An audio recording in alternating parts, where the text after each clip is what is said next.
Welcome to CrashRacer. Today we're playing Wreckfest and we are going to have a look at the latest weekly challenge. So this one is a race attack at the Savolax Sandpit. I'm just going to be using automatic gears on this challenge. Manual gears on this track is a little bit tricky for me.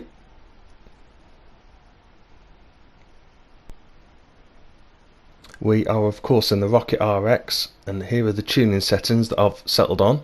So let's get into the challenge then, and then I'll go through a few tips after that of how I drive this track.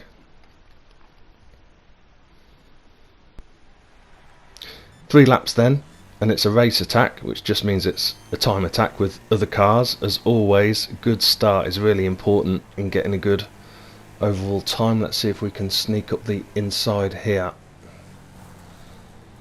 Hit into the back of there. Right, I need to either get around the inside or outside here. Up behind these lead two. Could do with getting through clean through that bush. Oh, nearly got twisted, but we're okay. We're off and away then. That's a decent start, I think. It's not too bad. This is a really fun track to drive, and it's quite technical, and to stay consistent for 3 laps is not easy at all. It's I mean, we had the Hellride weekly challenge last week, which was great fun, but it was only sort of was it about a 40-second challenge, something like that, and not overly technical, whereas this one is much more tricky, and yeah, you got to concentrate all the way through. There's quite a few technical sections like this one here where if you get it wrong, things can go wrong quite quickly. Through for this start of the second lap then. I looked at reasonable time for the times I've been setting. I try and hold it quite tight round this corner here. It just makes means I can go a bit quicker through this second corner here. And I guess as a general tip, it would be to it sounds counterintuitive, but if you try and go too fast on this track and you get out of line, then you're either going to waste a lot of time going sideways or you're going to have a crash. So I actually find it's worth going just that little bit slower and try and keep your lines neat and tidy, and in that way you tend to get quicker lap times. Okay, up this fast section, throw it left as we come over the top of here. And yeah, this section here is one of those where it's so easy to just push too hard, and if you get it out of line here you can waste a lot of time. Back onto the tarmac then, coming around for the start of our third and final lap. Again, we're based on the times I've been doing so far, that again looks quite a good lap. I tend to, as I get used to the challenge, I sort of have markers in my head of sort of what time I should be where on the track. And this is quite a quick one so far for me. I think my best time so far is about 3:31, something like that. As you can see in the top left, the fastest by anyone so far is the 3:28. So certainly lots of room for improvement. And yeah, again, the 3 laps just makes it so hard to be consistent. I think I've probably taken every single one of these corners perfectly at some point, but it's just trying to string all of those together in one run. Okay, just need a nice clean run through this bit here. So easy to either cut in too quick on that section or get up onto 2 wheels.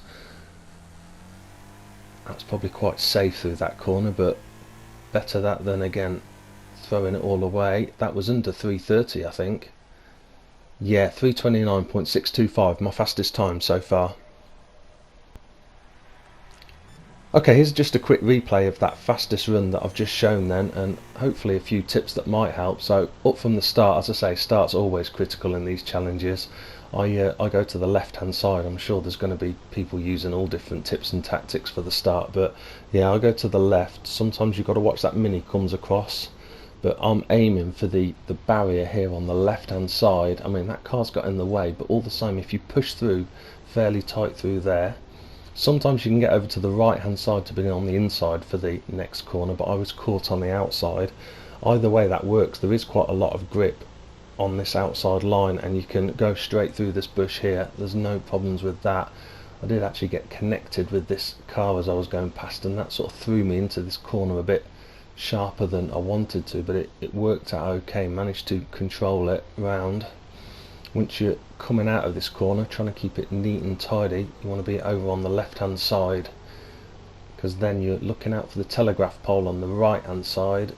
You want to try and take that as close as you can while keeping on the track, and then sling it back left to be on the left hand side of the tarmac. Your wheels come off the ground as they touch. That's when I hit the brakes for this corner. Obviously try and do all your braking before the corner if possible and on the tarmac, because again, if you go into that corner too quickly, you can spend a lot of time going sideways rather than forward. Okay, racing down here towards this one. Again, try and keep it nice and tidy around this corner, otherwise you spend a lot of time going sideways rather than forward. Okay, accelerate away from here and then up towards this little mound just ahead of us. As we come towards this, I'll be throwing this left. Sometimes as you land it then jerks back to the right, but I tend to find if you just release the accelerator it straightens it up. Keep it over to the left hand side and just take it easy, and then you can throw it in right. Cut this corner. Again, just take it easy, not too quick, because you want a good line. Again, good lines through these corners is going to get you more speed and a faster time than just going as fast as you possibly can. Onto the tarmac then and through for the end of the lap. We'll just talk through the next couple of corners that obviously we missed from the start. Same again, the first part of this corner is quite quick, but then you want to be braking, so I'll reapply the brakes here and try and keep it quite tight, because I want to be coming out of this corner on the left hand side, because that then gives me a good line to take this tight right hand corner quite quickly. If you're going too quick to that first corner, then you have to take this second corner quite slow, and you can waste a lot of time doing that. So there's a few tips that hopefully you might find useful. Well, that's the end of my preview for this latest weekly challenge then. Really good fun race attack, as I say, very technical, and I'm sure there's lots more time to be made up for me if I have a few more goes. Good luck with all your attempts, hope you get a really good time. I hope you've enjoyed watching the video, and see you soon.